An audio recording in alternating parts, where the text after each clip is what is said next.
Welcome in. Thanks for joining us for the latest edition of the WHHI Daily News, where we strive to bring you more Lowcountry news more often. I'm Bob Stevens.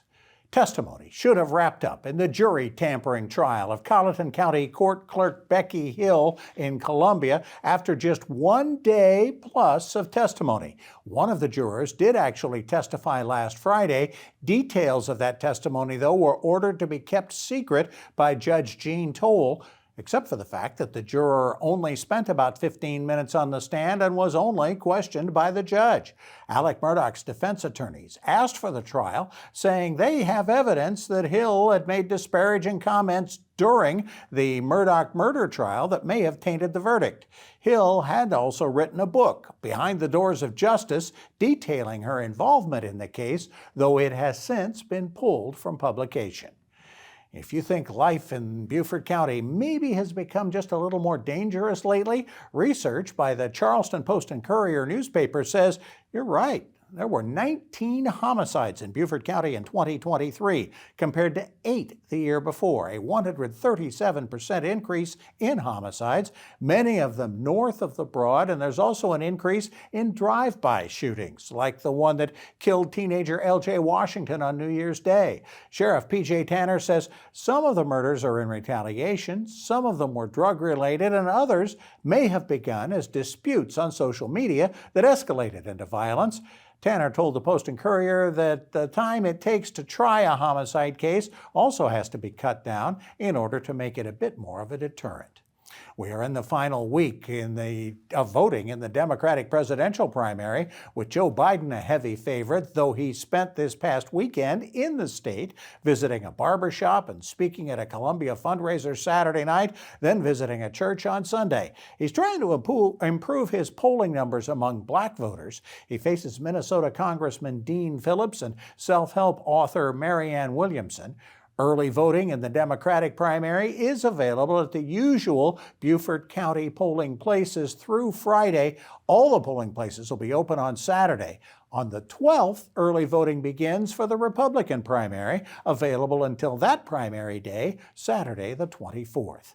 Beaufort County investigators are asking for your help in locating the shooter of a 55-year-old Hilton Head man who's in a Savannah hospital after being shot by one of about 5 possible suspects who were rummaging through cars in his front yard in the Squire Pope area of the island about 4 a.m. Saturday morning. There have been a rash of vehicle break-ins in that area recently. Couple of interesting stories from the state lottery. Somebody bought a Powerball ticket at an Exxon station in Gables, South Carolina, in Clarendon County, about 60 miles southeast of Columbia, back in October. It is worth $1 million. That lucky ticket expires April 11th. You might want to look for that. On the other side of the lottery game, maybe too many winners. Friday, there were over 3,300 Pick 4 winners who matched the drawing of 4, 4, 4, and 4. Holders of those tickets could win $2,500 or $5,000, but the total payout for the state could be $8.3 million. You've got until the end of June to claim that prize. And if there's one thing a lot of us have escaped but still miss a taste of, it might be Snow Day. Hilton Head Island's Rec Center turned Shelter Cove Park into a winter wonderland for hundreds of kids and kids of heart Saturday for annual Snow Day festivities with all sorts of winter options for revelers. The best thing about all of it was watching the kids' faces seeing snow, some of them for the first time. We're having a great time here at Snow Day 2024. This is the first event of the year. We are just having a blast with snow, with slides, bounce houses. We've got the food trucks. We got something for everybody. And again, all this money raised goes to our Island Rec Center Scholarship Fund, where we like to say that no child is denied recreation. So this is a great event. Our next event, which is a big one, is Wing Fest. That'll be March 23rd. That's our big granddaddy of them all. If you like chicken wings, that's the place to be. But that's not till March 23rd. Snow Day was awesome. You should have been here. 2 words, been here. For more details on these stories and other Lowcountry news, we invite you to visit the sources listed on your screen. Well, no snowy weather in the forecast, I hope, in the next few days. After a nice little warm-up over the weekend, what's in store this week, Maria Soden?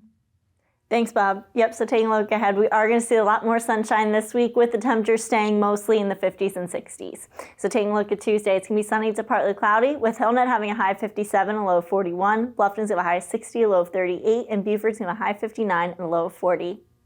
The sunrise for Tuesday is going to be at 7:18 and sunset's going to be at 5:54. Looking at the beach tides, high tide's going to be at 12:01 p.m. and low tide's going to be at 7:24 p.m. Taking a look into the rest of the week, Wednesday we're going to see a few showers in the morning, but should be clearing up by the afternoon, and then it's just going to be cloudy the rest of the day. Highs are being in the upper 50s, lows in the 40s. Then come Thursday, it's going to be sunny with the highs getting back up into the 60s, lows in the 40s and 30s. And then come Friday, it's going to be sunny to partly cloudy with the highs in the 60s and lows in the 40s. That's it for today. Let's head it back to the desk. Coming up, we're going to catch up with Bluffton Self-Help. After the holidays, we're also going to talk some loco sports. But coming up next, an ambassador from Bluffton for the entire state of South Carolina. You know her and you know where she works. We'll talk to her next.